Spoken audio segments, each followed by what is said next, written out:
la partie de canot. Quelle chaleur sur l'eau, juin flambe, pas un souffle. Les trois canots, dont la peinture se boursoufle, au soleil va, le long des rivages connus. Sous le rythmique effort d'un rameur au bras nu, du bel André qui vit l'été sur la rivière. Et devant le jeune homme est assis à l'arrière, joli, en frais chapeau, mais pâle et l'œil si las, une femme qu'hier il ne connaissait pas. Car, la veille, passant à Paris la soirée, c'est dans un bal public qu'André l'a rencontré. Mais, d'un lit de hasard d'avance dégoûté, il glissa 2 loués dans le gant de la fille, et lui dit, pas ce soir, mais demain, sois gentil, et viens me voir dans mon bateau. Nous rirons, va. Comme il n'y pensait plus du tout, elle arriva.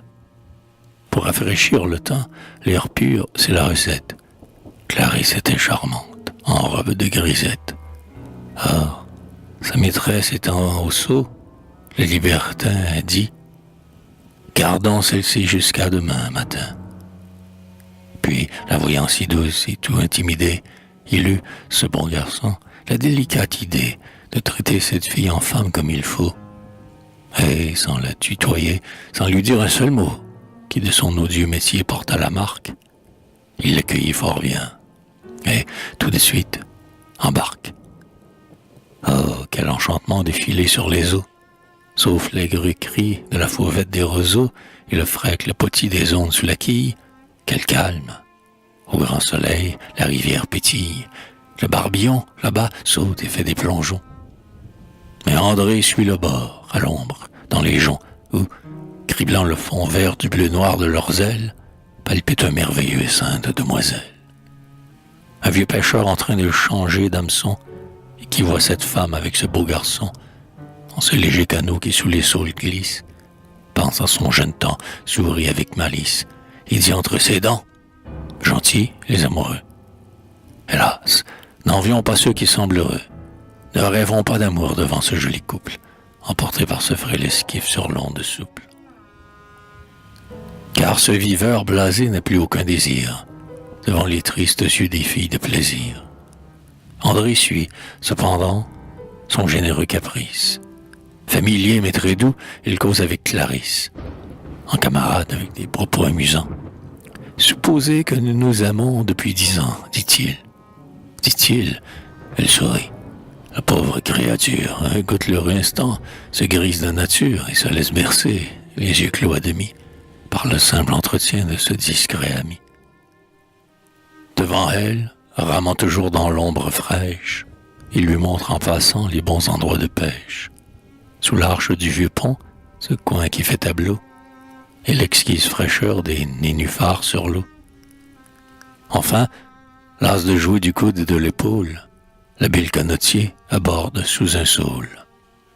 Et tandis que Clarisse, ayant vu dans un pré beaucoup de fleurs des champs, va les cueillir, André la suit des yeux, content de la voir si contente, et qu'elle est, grâce à lui, cette heure de détente, et qu'elle oublie un peu, dans ce bain de plein air, la honte et les ennuis de son métier d'enfer.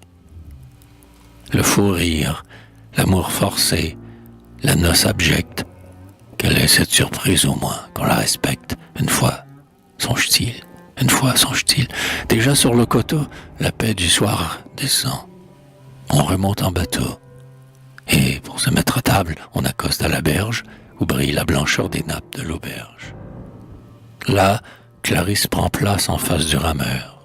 On cause, le vin clair la met en belle humeur. Elle bavarde et rit ainsi qu'une gamine. Et l'homme, qui toujours l'observe et l'examine, constate qu'elle aussi, par l'instinct délicat, n'a pas dit, en 1 heure, un mot qui le choqua. Ah, vraiment, la douceur est la meilleure fée. Non, Clarisse n'est plus la fille taguifée. Plus un geste canaille et plus trace d'argot, et son air sérieux pour couper le gigot et faire la salade est d'une ménagère. Mais la nuit est venue. Une brise légère émeut la feuille et passe en l'air moins échauffé. Pendant que la servante apporte le café, les insectes de nuit se brûlent à la lampe. Clarisse est accoudée et, le doigt sur la tempe. Rêve. Les champs au loin sont dans l'ombre noyée, et la lune qui glisse en haut des peupliers caresse l'eau qui dort de sa mélancolie. Les yeux ainsi levés, que Clarisse est jolie, ce calme jour sort l'eau, l'azur, l'odeur des bois, l'on refait un instant pur comme autrefois. Non, cette enfant aux yeux candides n'est pas celle qui, morne et l'œil cerné, tantôt, dans la nacelle, regardait vaguement nager les avirons. Et l'homme, qu'un désir a troublé, dit « Rentrons ». Elle frémit alors, comme lorsqu'on s'éveille, en sursaut, redevient ce qu'elle était la veille, quand il la rencontra dans ce bal, par hasard, et, sur André fixant un triste et dur regard, elle dit « Vous voulez ?»« Oui, c'est vrai, je suis bête. C'est gentil de m'avoir traité en fille honnête. J'aurais voulu, mais j'ai tort, et tout doit finir. Sans cela, j'ai emporté un trop bon souvenir, et je ne vous aurais oublié de ma vie. Je suis folle, allons, puisque c'est votre envie. André n'a pas le cœur brutal. Il a compris que sa bonté d'un jour va perdre tout son prix. Le sacrifice est mince, en somme. Eh bien, la gare est à 2 pas, dit-il. Est à 2 pas, dit-il. Il jette son cigare et se lève bien vite et la court près de lui. Vous ne m'en voulez pas? Non. Je puis partir? Oui. Vous êtes bon. Vous êtes bon. Le bras que je vous accompagne. Ils vont dans les parfums si purs de la campagne, dans l'innocente nuit, dans la chaste fraîcheur. Et là, contre son bras, André sent battre un cœur.